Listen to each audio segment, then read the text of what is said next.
بسم اللہ الرحمن الرحیم۔ کل میں نے ایک چھوٹی سی دعا آپ کو بتائی تھی، وہ شاید بات اتنی واضح نہ ہو سکی تھی، جو زیارت عاشورہ کا ایک لفظ آیا تھا اس کو ریپیٹ کر دوں۔ عبدوں کا بفنائے کا، مسکینوں کا بفنائے کا، سائلوں کا بفنائے کا، فقیروں کا بفنائے۔ وہ بفنائے کا لفظ چاروں دفعہ وہ چلیں، وہ تو امام سے مروی۔ لیکن اب جیسے اس وقت یہ آیت جو سورہ فرقان کی میرا عنوان بنی ہے، اس کے حوالے سے ایک چیز ذہن میں آ گئی، 2 منٹ لے کے اس کو بتا دوں۔ آغا تقی بہجت کا نام تو بہت مشہور ہے، خاص طور پر اسی حوالے سے جو میری اب تک کی گفتگو کا عنوان بن گیا، یہ 5-7 منٹ ان سے یہ منصوبے عمل ہے۔ ہاں اب دیکھیں، اس قسم کی شخصیتیں ہو تو ٹھیک ہے، لیکن میں آپ کو ایک ایسا عمل بتاؤں کہ جس کا نہ کوئی حوالہ ہو، نہ کوئی ریفرنس ہو، نہ علمی اعتبار سے کسی شخصیت کا نام ہو، میں کیا ہوں؟ تو ذرا اس پہ سوچنے کا موقع ہوتا ہے، لیکن وہ ایک الگ موضوع بن جائے گا، اس کو فی الحال چھوڑ دیجیے۔ ان سے ایک مرتبہ کسی نے پوچھا، ایک بار نہیں تو بار بار پوچھا جاتا کہ آج کے زمانے میں اولاد کو گمراہی سے بچانا مشکل ترین کام ہے، کیونکہ مسئلہ یہ ہے کہ جتنی بھی ہماری اولاد کو بگاڑنے والی چیزیں ہیں، وہ چھلانگ لگا کے ہمارے گھروں کے اندر داخل ہو گئی۔ یہ ساری چیزوں پہ بات کرنے کا فائدہ نہیں۔ کون مومن آج کل نہیں جانتا ہے کہ یہ ایک موبائل کتنی خطرناک چیز ہے جو اپنے بچوں کے ہاتھ میں آپ کو دینا پڑتی۔ اس کی جو مولا نے نہج البلاغہ کے آخر میں شادی کے حوالے سے ایک بات کہی ہے، اردو کا بھی ایک محاورہ بعد میں بن گیا کہ عورت وہ ہے کہ اس کے ساتھ بھی نہیں رہا جا سکتا ہے اور اس کے بغیر بھی نہیں رہا جا سکتا۔ تو کچھ چیزیں تو ایسی بن جاتی، لیکن اس کے کتنے خطرناک اثرات ہیں یہ ایک الگ موضوع ہے۔ ہو سکتا ہے کہ آگے کسی تقریر میں ایمان کے تقاضوں میں آج وہ بات نہیں ہے۔ آج مسئلہ یہ کہ اس کا نتیجہ کہ اولاد کو گمراہی سے بچانا آج مشکل ترین کام ہو رہا۔ یہ پہلے بھی تھا، چیزیں بدل کے آتی ہیں، لیکن طریقہ دشمنان کا ایک ہی ہوتا۔ معصومین تک کی اولاد گمراہ ہوئی ہے، اور ایسے گمراہ ہوئی ہے کہ امام کو اعلان کرنا پڑا کہ میرا اس سے کوئی تعلق نہیں۔ یہ چیزیں ذرا ہم لوگ کم بیان کرتے ہیں کہ بعض اوقات اس میں کچھ توہین کا پہلو آ جاتا، لیکن 7ویں امام کی امامت کے حوالے سے، وہ 7ویں امام کے جن کی ولادت ایک روایت کے مطابق اسی ماہ سفر میں ہوئی، مگر دوسری روایت یہ ہے کہ وہ ذی الحجہ میں غدیر کے 2 دن کے بعد۔ خیر، تو ان کے حوالے سے بتانا پڑتا کہ ان کے بھائیوں نے ہی کس طرح سے گمراہی پھیلائی، اور وہ جو بڑے بھائی تھے ان کو خود چھٹے امام نے اپنی زندگی میں لفظ آخ تو استعمال نہیں کیا، اس لیے کہ جو ہمارے یہاں آخ کا کنسپٹ ہے نا کہ فلاں کو آخ کر دیا، یہ اسلام اس کو مانتا ہی نہیں، لیکن لا تعلقی کا اعلان ضرور کیا۔ تو یہ ہر دور میں رہا، اور اس کا ریزن بھی امام نے بتایا کہ میرا بیٹا، اور اس کے بعد وہ اس طرح گمراہ کیوں ہوا۔ جو یزید کے بیٹے کی ہدایت پر آنے کا سبب ہے، اسی کو الٹا کر لیں تو وہ چھٹے امام کے بڑے بیٹے کے گمراہ ہونے کا سبب ہے۔ بات ایک ہی۔ ادھر سے دیکھیں تو یزید کا بیٹا کتنا نیک مومن بنا، کس وجہ سے؟ وہی وجہ ہے چھٹے امام کا بیٹا کیسے گمراہ ہو گیا، اسی وجہ کو الٹا کر لیں۔ کیونکہ آپ مجلسوں میں یہ ساری باتیں سنتے رہتے ہیں، اور میں خود اپنے آپ سے ڈرتا ہوں کہ بعض اوقات بات کو پھیلا دیتا ہوں، سمیٹا نہیں جاتا، عام دنوں میں کوئی مسئلہ نہیں، لیکن اگر کوئی مخصوصی کی رات ہو اور اس شخصیت کا ذکر جو کر رہا ہوں وہ نہ ہو سکے اس رات کو، تو پھر اگلی رات کو تو کوئی اتنا مزہ نہیں آئے گا۔ اس لیے میں اپنے آپ کو روک رہا ہوں، صرف ایک جملہ، یزید کا بیٹا جس وجہ سے ہدایت کے راستے پہ آیا، امام کا بیٹا اسی وجہ کو الٹا کر لے تو گمراہی کے راستے پہ گیا، تو وہاں سے لے کے آج تک۔ اب پوچھا گیا کہ اس کا کوئی طریقہ، کس سے پوچھا گیا؟ آغا تقی بہجت سے۔ کس نے پوچھا؟ اس باپ یا ماں نے جس نے اپنی پوری کوشش کر لی، اس کے بعد آخر تھک گیا۔ اور جب آدمی تھک جاتا ہے تو اس کے پاس ایک ہی پناہ گاہ ہوتی ہے، بارگاہ الہی میں دعا۔ تو انہوں نے وہ 2 رکعت نماز بتائی کہ جس کی اولاد اس طرح گمراہ ہو رہی ہے کہ کسی طرح قابو میں نہیں آ رہی، تو 2 رکعت نماز پڑھے۔ کوئی نیت نہیں ہوتی، بس نماز پڑھتا ہوں 2 رکعت حاجت کی قربتاً اللہ، اور پہلی رکعت میں الحمد کے بعد سورہ ابراہیم کی وہ آیت 10 مرتبہ پڑھے، جو بہت مشہور آیت ہے، بہت سے علماء اور امام جماعت قنوت میں بھی پڑھتے ہیں 10 مرتبہ۔ اور دوسری رکعت میں الحمد کے بعد 10 مرتبہ یہ آیت کی تلاوت کرے جو میری آج کی مجلس کے اندر تلاوت کی گئی، سورہ فرقان، آیت نمبر 74، سورہ نمبر 25۔ 10 مرتبہ یہ، 10 مرتبہ وہ۔ یہ ہے والدین اولاد کے لیے جو ہدایت کی نماز پڑھتے ہیں. آپ کو یاد ہوگا کہ ہر شب جمعہ اولاد والدین کے لیے مغفرت کی نماز پڑھتی ہے، اس میں بھی 10 مرتبہ ربنا اغفر لی ولوالدی والی دعائیں، اس کے اندر بھی 10 مرتبہ دعائیں. مگر وہ اولاد پڑھ رہی ہے تو اس میں دعا ہے والدین کے لیے، یہ والدین پڑھ رہے ہیں تو اس میں دعا ہے. یہ دونوں قرآن کی آیتیں دعائیں اولاد کے لیے.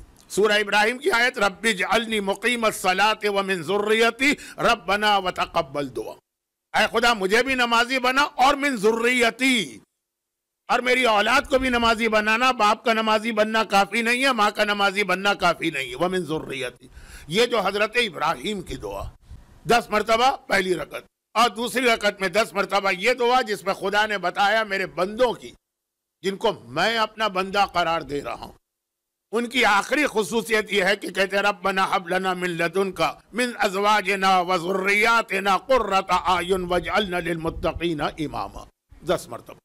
تو اب یہ اس میں بھی اولاد کی ہدایت کے بارے میں ہے کہ اولاد سے آنکھوں کو ٹھنڈک ملے. اور یہ جو آخری ٹکڑا ہے وجعلنا للمتقین اماما، یہ بہت اہم، اس پر پورا اشرا میں نے پڑھا ہے، تربیت اولاد. اب میں آتا ہوں یہ دعا کا حصہ مکمل ہو جائے، یہ 2 رکعت نماز. لیکن وہی بات جو آپ ہر دعا کے حوالے سے ہر عالم سے ہر بار سنتے ہیں کہ کوئی بھی دعا اس وقت تک قبول نہیں ہے جب تک کہ اس کے ساتھ آپ کی کوشش نہ ہو. ابھی جس امام معصوم کی شہادت کی رات آنے والی ہے اور تابوت بھی یہاں برآمد ہوگا، انہی کی ایک بہت مشہور حدیث ہے، اور میں اکثر وہ حدیث پڑھتا رہتا ہوں اس لیے کہ اس کے اندر ایک بہت اہم پیغام میرے اصل عنوان کے بارے میں. یعنی اصل عنوان کون؟ جو کل شروع ہوا تھا امام زمانہ کا ظہور. تو 8ویں امام کی ایک حدیث ہے نا کہ 8 آدمی ایسے جو جب اپنی زبان سے ایک دعا کرتے ہیں تو وہ دعا نہیں ہوتی ہے، وہ گویا نعوذ باللہ اللہ کا مذاق اڑا رہے ہیں. بہت سخت الفاظ ہیں اس حدیث کے کہ 8 آدمی ایسے ہیں وہ دعا نہیں کرتے ہیں، وہ اللہ کا مذاق اڑاتے ہیں. اور اس کے اندر ایک وہ تھا جو اب میں نے بات کہی تو وہ ایک جملہ پڑھ دوں کہ جس میں وہ لوگ ہیں جو امام کے ظہور کی دعا کرتے ہیں، کوشش کچھ نہیں کر رہے ہیں، یہ دعا نہیں کر رہے، یہ مذاق کر رہے ہیں اللہ سے. اور اسی کے اندر پھر یہ ہے کہ جو عام پریشانیوں میں دعا کرے، اور اس میں پھر 2-3 باتیں امام نے بتائی ہیں، 8 میں سے 2-3 باتیں.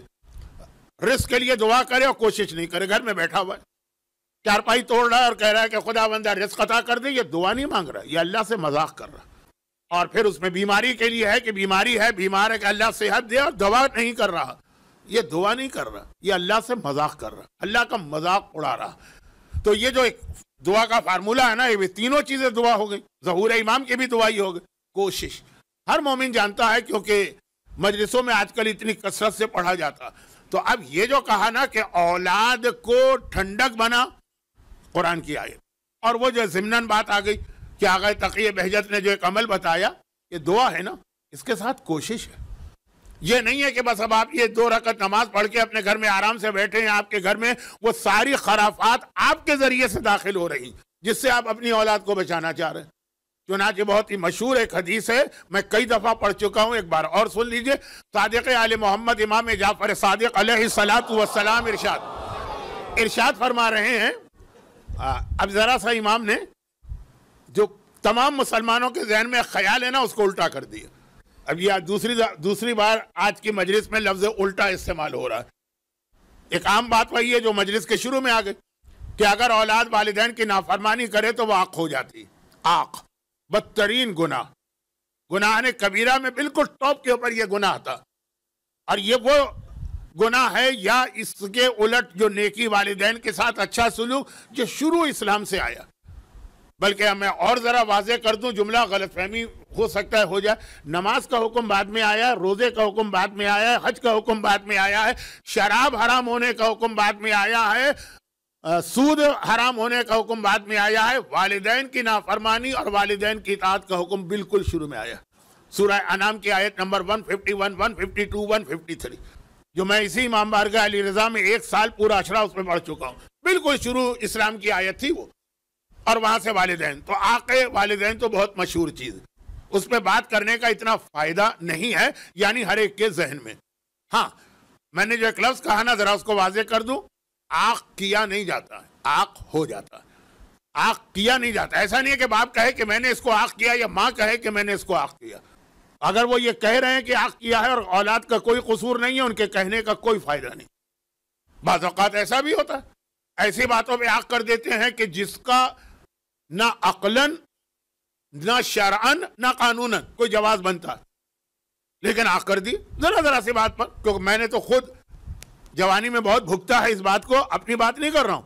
کیونکہ جب میں جس زمانے میں درس دیتا تھا، جی اماں بہت ناراض ہیں کہ اگر تم نے نکاح کے موقع پہ سونے کی انگوٹھی نہیں پہنی تو میں حق کر دوں گی.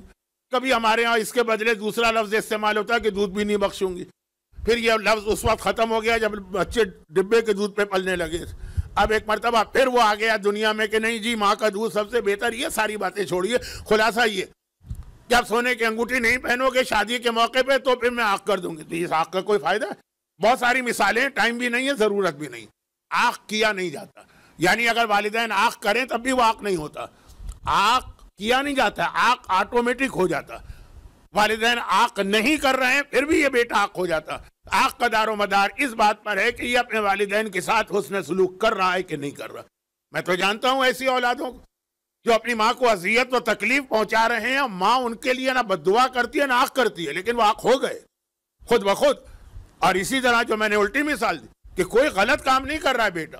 بھئی داڑھی رکھنے پر کتنے باپ نے اپنی اولاد کو حق کر دیا، یا حجاب کرنے پر کتنی ماؤں نے اپنے والدین نے اپنی بیٹیوں کو حق کر دیا، تو حق نہیں ہوں گے. تو جو میں نے کہا نا کہ تصور غلط ہے کہ جی حق کیا فلاں صاحب، ان کے حق کرنے کا کوئی فائدہ نہیں ہے، ان کے حق نہ کرنے کا کوئی فائدہ نہیں. والدین کی اولاد کی طرف سے کوتاہی ہے تو خود بخود حق ہو جائے گی. اولاد کی طرف سے کوئی کوتاہی نہیں ہے، لاکھ والدین کہتے رہے وہ حق نہیں ہوگی. لیکن یہ حق پہ کچھ زیادہ بات ہو گئی ہے. اب آئیے وہ لفظ جو امام نے الٹا کر دی. امام معصوم ارشاد فرما رہے ہیں کہ حق والدین تو تم نے سنا ہے، لیکن کیا تمہیں پتا ہے کہ بہت سے والدین ایسے ہیں جو حق اولاد ہوتے ہیں، وہ حق ہو جاتے ہیں. اچھا پاکستان میں یہ تماشے شروع ہو گئے. باپ نے مثلا بیٹے کی خواہش پوری نہیں کی، اس نے جنگ اخبار میں اشتہار دے دیا کہ میں نے اپنے باپ کو حق کر دیا. یہ والی اس نان سینس کی بات نہیں کر رہا ہوں. امام نے کہا کہ حق ہو جاتے ہیں. تو اولاد کا ایک حق ہے نا، بلکہ اگر یہ کہوں تو غلط نہیں ہے کہ اولاد کا حق پہلے آتا ہے، والدین کا حق بعد میں آتا ہے.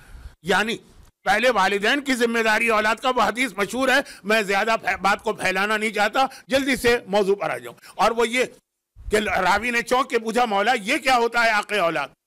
امام نے کہا یہ ہوتا ہے کہ قیامت کے دن بہت سے لوگ گناہگار ایسے بھی ہوں گے کہ جب ان سے پوچھا جائے گا کہ تم نے یہ گناہ کیے جہنم میں جاؤ، کچھ کہنا چاہتے ہو؟ وہاں قیامت کے دن وہ خوف، وہ ڈر، وہ اپنی جگہ پر، لیکن اتنا جہاں پہ اللہ فیصلے کر رہا ہے وہاں کا ماحول اتنا پرسکون ہوگا کہ ہر بندے میں یہ ہمت پیدا ہوگی کہ وہ اللہ سے بحث بھی کرے اور جھوٹ بھی بولے. تبھی تو وہ ہاتھ پاؤں یہ ساری چیزیں گواہی دیں گی کہ خدا بندہ یہ جھوٹ بول رہا ہے. چیزوں کو سمجھانے کی ضرورت تو نہیں ہے نا. وہاں لکھا ہوا ہے کہ نامحرم کو بری نیت سے دیکھتا تھا، وہ کہے گا نہیں دیکھتا تھا. اس کی آنکھ کہے گی کہ یہ جھوٹ بول رہا ہے، اس نے مجھے استعمال کیا اس گناہ میں. تو خلاصہ یہ ہے کہ ماحول اتنا پرسکون ہوگا اور اتنا نرمی کا ہوگا کہ اس مجرم کو یہ کہنے کی ہمت پڑ رہی ہے کہ یہ غلط تیرے فرشتوں نے غلط لکھا. لیکن اس کے اندر ہر گناہگار کے گناہ کی سزا سنانے کے بعد اس سے یہ بھی کہا جائے گا کہ یہ جو تم نے گناہ کیا سزا سنائی گئی تو تمہیں کچھ اس پر دلیل، ایکسکیوز، جواز کچھ لانا. کئی روایتوں میں نا کہ خدا بندہ لا عذر، قیامت کے دن میرے پاس کوئی عذر نہیں ہوگا اپنے گناہ کا. یہ لوگ کہیں گے ہمارے پاس اس کی دلیل، ایک جواز ہے، ایک عذر ہے. وہ کیا؟ کہ خدا بندہ ہم مانتے ہیں یہ سارے گناہ ہم نے کیے، ہم مانتے ہیں، لیکن اس کے اندر برابر سے ذمہ دار ہیں ہمارے باپ اور ماں، والدین بھی. اور تیرے عدل کا تقاضا یہ ہے کہ اگر ایک جرم دو نے مل کے کیا ہے تو دونوں کو سزا ملے. کیا کہتے ہیں انگریزی میں ایک لفظ ہے نا، مجھے انگریزی نہیں آتی، سلیکٹیو جو ہے ججمنٹ یا سلیکٹیو انصاف، کہ ایک جرم دو نے کیا اس کو سزا دیں اس کو سزا نہ دیں. کہا جائے گا اچھا تمہارے والدین نے تمہیں اس گناہ میں انوالو میں کہا، ہاں لے کر آؤ ان کے والدین کو. یہ بھی اللہ کی طرف سے ایک فیسلٹی ہر گناہگار کو قیامت میں ہوگی. حتیٰ بعض روایتوں میں تو اتنا سخت جملہ ہے کہ منبر پہ پڑھتے ہوئے بھی گھبراہٹ ہوتی کہ اگر کسی نے کہہ دیا کہ خدا بندہ مجھے تو پتہ ہی نہیں تھا کہ یہ بھی مسئلہ اسلام میں، پیغمبر کو بلایا جائے گا. پیغمبر اے حبیب یہ کہہ رہا ہے کہ اس کو نہیں معلوم تھا کہ یہ چیز بھی اسلام میں حرام ہے، تم نے یہ حکم پہنچایا تھا کہ نہیں پہنچایا تھا؟ یعنی اس طرح سے اللہ اس دن فیصلہ کرے گا کہ آخر میں مجرم خود مان لے گا کہ ہاں اب میرے پاس کوئی ایکسکیوز، کوئی جواز نہیں ہے، واقعا میں گناہگار۔ اسی لیے غدیر کے خطبے کے شروع میں پیغمبر نے ایک جملہ کہا تھا کہ جو کچھ اللہ کی طرف سے آیا ہے وہ سارے احکام میں نے تم تک پہنچائے، تم گواہی دے رہے ہو کہ نہیں دے رہے ہو؟ مجمع نے گواہی دی تھی۔ یہ قیامت کے اس جواب کی تیاری ہے۔ نعوذ باللہ رسول کو ضرورت نہیں ہے، لیکن یہ بتانا کہ قیامت کے اندر پیغمبر تک کو بلایا جائے گا کہ یہ کہہ رہا ہے، اس کو پتہ ہی نہیں تھا۔ مثلا بہت چھوٹی سی مثال دے رہا ہوں، اس بچی کہہ رہی ہے مجھے پتہ ہی نہیں تھا کہ بہنوئی سے بھی پردہ واجب ہے۔ حبیب تم نے یہ پیغام پہنچایا تھا کہ نہیں پہنچایا تھا؟ اگر پتہ چلے نعوذ باللہ نعوذ باللہ نعوذ باللہ پیغمبر یہ چیز بتانا بھول گئے تھے، اس بچی سے کہا جائے گا جاؤ جنت، اور پیغمبر سے، یہ فرضی مثال میں نے بنائی ہے۔ تو خلاصہ یہ ہے کہ والدین بلاؤ، والدین آئے، کیوں بلایا؟ خدا بندہ ہمیں کس لیے بلایا؟ کہا تمہاری اولاد کمپلین کر رہی کہ تم نے ان پر ظلم کیا۔ کیا ظلم کیا؟ والدین چونک گئے، اچھل پڑے، خدا بندہ ہم نے کوئی ظلم نہیں کیا، ہم نے ان کو بہترین کھانا عطا کیا، ہم نے ان کو بہترین لباس دیا، ہم نے ان کو بہترین مکان دیا، ان کو بنانے کی خاطر ہم صحراؤں کی خاک چھانتے رہے، 60 ٹیمپریچر کے اندر کام کرتے رہے تاکہ اس کی زندگی بن جائے، اور یہ کیسے کہہ رہے ہیں کہ ہم نے ظلم کیا؟ خدا وہاں تو یہی ہوگا، اچھا چلو جن لوگوں نے، جن اولاد نے کمپلین کی تھی تم جواب دو۔ انہوں نے کہا خدا بندہ یہ سب صحیح کہہ رہے ہیں، واقعاً اس نے ہماری دنیا بنانے کے لیے اتنی قربانی دی، ہم مانتے ہیں اپنے باپ اور ماں کی قربانیوں، حتیٰ یہ کہ امریکہ کینیڈا سے ہم کو اعلیٰ ترین ڈگری دلا کے بہترین جگہ سیٹ کر دیا، مگر یہ ان سے پوچھ لے کہ ہماری آخرت بنانے کے لیے انہوں نے کیا کیا، کتنا دین ہمیں سکھایا، کتنا دین کے اوپر ہمیں عمل کروایا۔ 18 سال کا بچہ ہو جائے پھر دین پہ عمل نہیں کروا سکتے آپ، جب وہ ابھی ماں کے پیٹ میں ہے وہاں سے دین پہ عمل شروع ہوتا ہے۔ یہ حدیثیں آپ نے کتنی بار سنی ہے، میں تفصیل میں نہیں جا رہا۔ خدا بندہ ان سے پوچھ، کھانا تو دیا، بہترین کپڑے تو دیے، آج کل تو برانڈیڈ چیز، آئی فون 15 ہے 16 ہے مجھے نہیں پتا، وہ تک منگوا کے دیا، لیکن کچھ سکھایا کہ واجبات کیا ہے، کچھ سکھایا کہ حرام کیا ہے خود؟ اچھا سکھانے کا مطلب کیا؟ وہی جو رسول کا طریقہ ہے۔ سورہ یونس کی آیت، سورہ یونس میں پیغمبر اپنے رسالت کو جب کافروں کے سامنے پیش کر رہے ہیں تو اس کی آیت یہ فقط لبثت فیکم، کہ دیکھو میں تمہارے درمیان 40 سال رہ چکا ہوں، جو تمہیں پیغام دے رہا ہوں پہلے میں نے اس پہ عمل کیا ہے، پھر تم سے کہہ رہا ہوں۔ یہی والدین کی ذمہ داری اولاد کے لیے آتی ہے۔ موضوع کچھ اور بنتا چلا گیا، واپس میں آتا ہوں۔ تو امام نے فرمایا کہ یہ والدین جنہوں نے اپنی اولاد کی دنیا بنانے کے لیے ساری قربانیاں دی، دین کے لیے کوئی کام نہ کیا، اللہ کہے گا تم آق اولاد ہو گئے ہو۔ تو جس طرح آق والدین کے لیے حدیث ہے کہ حرم اللہ ریح الجنہ، اللہ نے جنت کی خوشبو بھی حرام کر دی ہے جو اپنے والدین کا حق ہوتا، وہی حدیث آق اولاد کے لیے بھی، اللہ اس کے لیے بھی جنت حرام کر دے گا جس نے اپنی اولاد کا یہ حق ادا نہ کیا۔ تو یہ تو قرآن کی اس آیت کی تفسیر میں بات آ گئی۔ چنانچہ آنکھوں کی ٹھنڈک، جو لوگ ذرا دیر سے آئے ان کی سمجھ میں شاید نہ آئے، لیکن اب میرے پاس وقت نہیں ہے کہ میں آیت دوبارہ دہراؤں، پھر ترجمہ کروں، پھر تفسیر کروں۔ آنکھوں کی ٹھنڈک اور وَجْعَلْنَا لِلْمُتَّقِينَ إِمَامًا، اور ہمیں متقین کا امام بنا۔ جیسا کہ میں نے شروع میں کہا کہ یہ آیت کا بہترین مصداق تو مولا، لیکن ہر مومن سے کہا گیا کہ تم اپنے خاندان اور اپنی فیملی کے لیے ایک طرح کے امام ہو۔ وہ حدیث تو سنی ہے آپ نے، کلکم راعٍ وکلکم مسئول عن رعیتہ، تم میں سے ہر آدمی اپنے گھر کا سربراہ۔ دیکھیں ایک تو ہوتا ہے کہ حکومتی نظام چلانے والے، لیکن تم میں سے ہر آدمی بھی اپنے گھر کا ایک سربراہ، ایک حاکم، اور اس سے قیامت کے دن اپنی رعایا کے بارے میں سوال ہوگا۔ اسی طرح سے ہر شخص اپنے گھر کے اندر متقین کا امام بننے کی دعا کرے کہ جو میرا خاندان ہے، جو میری فیملی، یہ سب متقی بنے اور میں پھر ان کو لیڈ کروں، ان کے آگے آگے چلتا ہوا ان کو جنت میں لے کے جاؤں۔ اور یہی دعا افتتاح کا وہ جملہ جس میں آپ امام زمانہ کی تیاری والی بات کہتے ہیں، وقت نہیں ہے کہ میں وہ جملے کی طرف جاؤں۔ اللہم انا نرغب الیک فی دولت کریمت تعز بہا الاسلام وعلا سے لے کے 4 جملے وہ یہی کہ اے خدا ہمیں متقین کا امام بنا۔ آپ مسجد کے امام بننے کی دعا نہیں مانگ رہے ہیں، آپ متقین یعنی آپ کا پورا گھر، بچے سے لے کے بڑے تک، عورتوں سے لے کے مردوں تک، ہر شخص متقی ہو اور آپ ان متقیوں کو لیڈ کر کے اپنے ساتھ جنت میں لے کے جائیں۔ یہ سورہ فرقان کی اس آیت کی تفسیر حقیقی ہے۔ مگر میں نے یہ آیت تلاوت کی تھی صرف اس لیے کہ اس آیت میں اللہ کے بندوں کی اہم ترین خصوصیت یہ بتائی جا رہی کہ وہ اپنی بیویوں اور اپنی اولاد کے ذریعے اپنی آنکھوں کی ٹھنڈک چاہتے ہیں. اور جس گھر میں رباب نہ ہو اس گھر میں حسین کا دل نہیں لگتا, اور جس گھر میں سکینہ نہ ہو اس گھر میں حسین کا دل نہیں لگتا. اور اب آئیے یہاں پہ ایک مختصر سا جملہ کہوں جس پہ ایک الگ اشرا ہو سکتا, لیکن وقت نہیں ہے. امام معصوم, عربی کا ایک محاورہ ہے, کہاوت ہے, فعل الحکیم لا یخلو عن حکمت. جو صاحبان حکمت ہوتے ہیں, جو اردو والا حکیم نہیں ہے جو دوائیاں بیچتے ہیں, یہ سورہ جمعہ والا حکیم ہے, وَيُعَلِّمُهُمُ الْكِتَابَ وَالْحِکْمَةَ.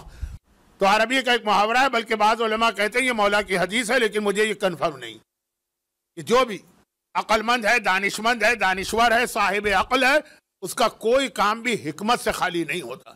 چھوٹے سے چھوٹا کام بھی کرے اس میں کوئی نہ کوئی مسئلہ ہے تو فائدہ.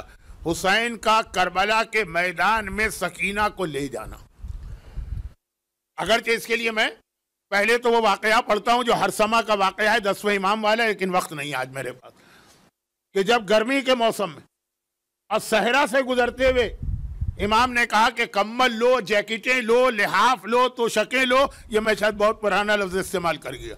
گرمی 60 ڈگری کا ٹیمپریچر, ڈیزرٹ سے جا رہے ہیں, اور امام کہہ رہے ہیں یہ سامان لے کے جاؤ. ہرسما کا مشہور واقعہ.